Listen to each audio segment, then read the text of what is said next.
And here we are introducing another god for Smite, and today we're going to start with Guan Yu. So Guan Yu is a warrior, and his primary focus is controlling the battlefield. He's going to use his attacks, he's going to move about and stay in the way of enemies to prevent them from getting to some of the more softer characters on the battlefield. Whether I can actually do what that's supposed to be, that's hard to say. Um, Not one of my strongest characters, I'm going to admit right now.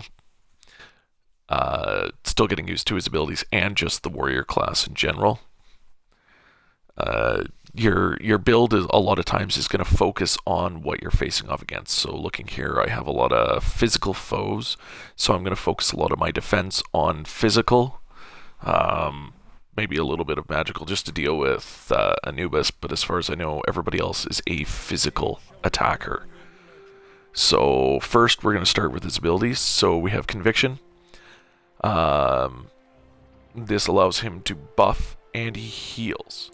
So this one's not too bad. Warrior's Will is a dash attack, so he charges forward and attacks the enemies, can slow them as well. Taolu Assault allows him to basically spins his giant blade around and attacks guys in a line. And then Cavalry Charge, he'll charge foes, you can make a couple of swings, and if there's anybody in the area when the swings are finished, that stuns them. So his ability is called Painless. It's a buff that, as it stacks, improves what each ability does. So in the case of Conviction, added healing. In the case of Warrior's Will, added slow. Taolu Assault, it's greater protection steal. Alright, so we're going to grab one of each. And we're going to grab our upgrade quick here. We're going to go with the relic there. Alright, oh well, the team's off to a good start. So let's go join them with Guan Yu here. Oh, so let's go lend a hand. Give him a reason to back off. There we go. Between me and Bacchus here, we've got this handled. So as you build up the stacks, you get a couple of different benefits from the stack build-up. Oh, Ares did his job. He blocked me just in time. So now that my stack is at max, should I heal? I get a really good heal. Let's get Cavalry Charge. I don't have enough mana to do that, so let's head back to base.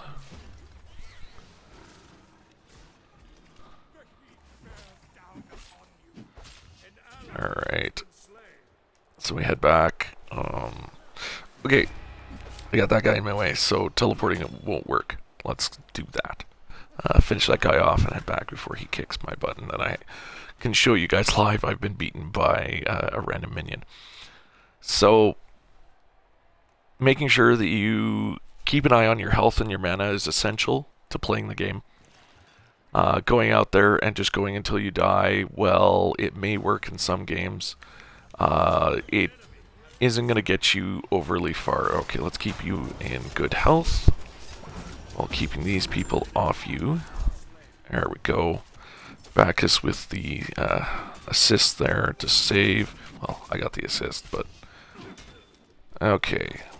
How about we make sure she doesn't cause any more trouble. There we go. So that's taking advantage of Cavalry Charge to stun a foe and then finish them off, but looking at my health, I should head back and heal. So it's time to start looking at my upgrades. So I want to both be able to defeat the foes, and I want to be able to do damage. So we're going to go looking through the trees, see if I can find it again. There's this one here. Now this just focuses on physical protection.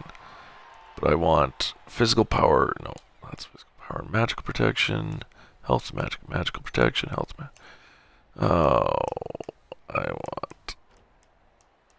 I know there's one here for it.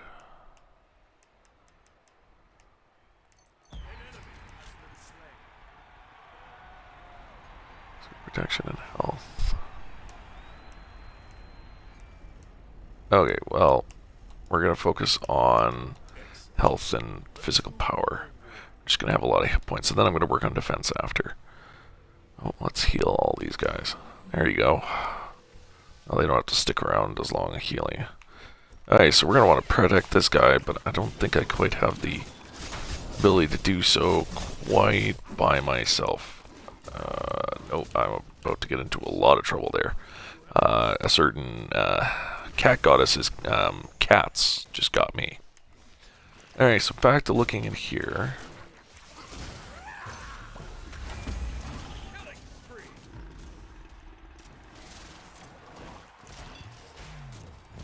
Okay, so we're going to take up the physical protection tree as well. Let's improve my ability to take those hits that I just took a whole bunch of. Working with Guan Yu, you're gonna find that early game, you're gonna have to figure out ways to soak a lot more damage, take a lot more hits, so that you can shut down the other team's damage dealers. Because if they're so busy focused on damaging you, it's really hard for them to really be hurting your allies. So building up your early reserves of gold.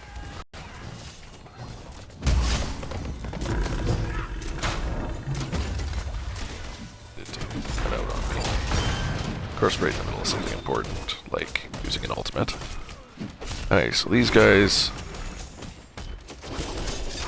There we go. There's an Ares down. Oh. No follow-up. Okay.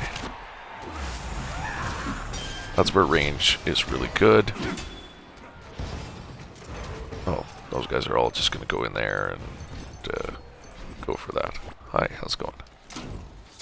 We're going to keep working up conviction because I want to keep my team strong, especially as I build up stacks. If I keep buffing them, it makes it so they last longer. And getting so you can last longer is always good. So right now, it's trying to take tons of hits. Is the other thing you need to be able to do. Because if I'm doing more damage than the other guy, usually I'm going to win a contest like this kind of overdrawn contest here. Oh, unless he runs. I'm not going to chase him because it's not worth taking that much damage to try to finish him off. And I don't move fast enough. If I was ranged, that would be different. I could have gone for the finish, but we don't want to overstretch ourselves. So the last thing we need is to be on a long timer. I'd heal, but she's about to go back, so let's keep working up Taolu Assault, and let's work up our upgrading.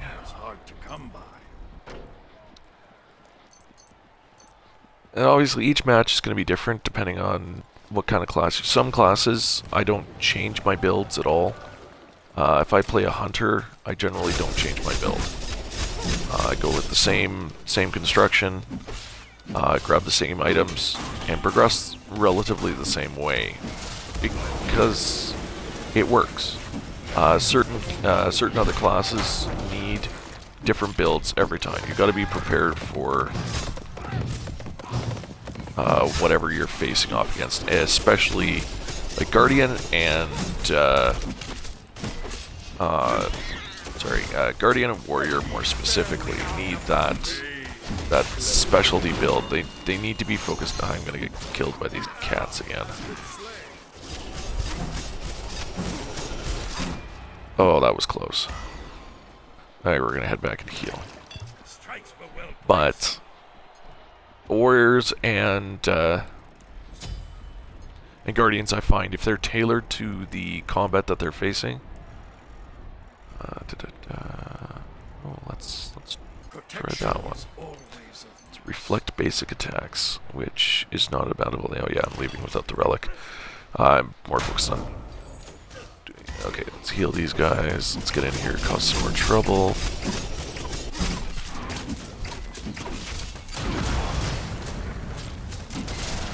Definitely, as you can see, I'm not doing as much damage as some of my compatriots might actually be able to do.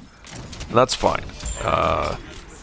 As long as the team has a bulwark that can soak a ton of hits, you're generally not doing too bad.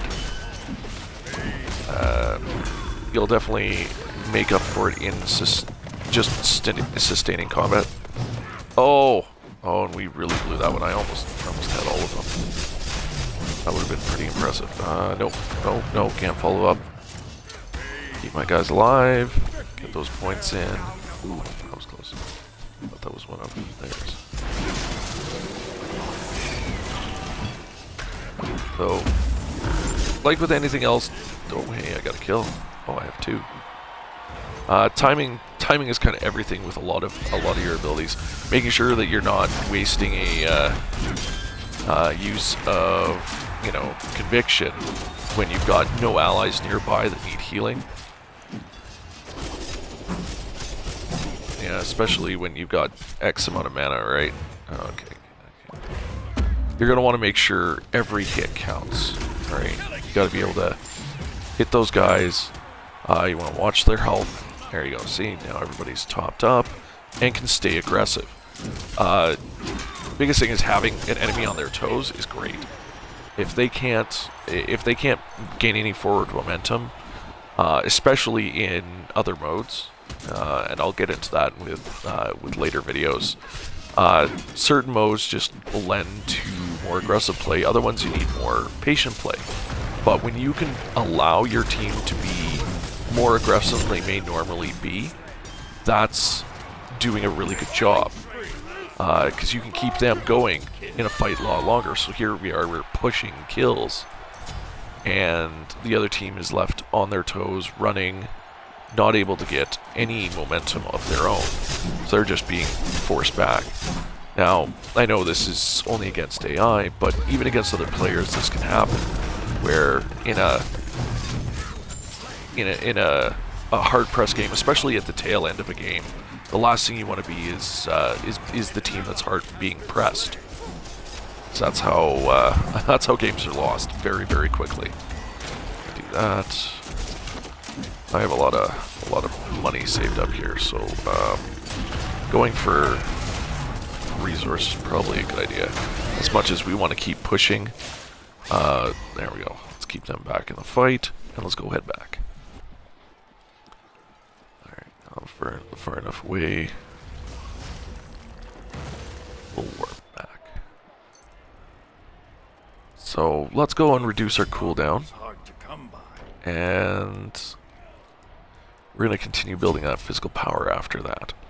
So our defense is in a pretty good shape. As you can see, we're able to stick around in fights a whole lot longer than maybe we did, especially when we first started, where we were running from a lot of fights very, very quickly because we were out.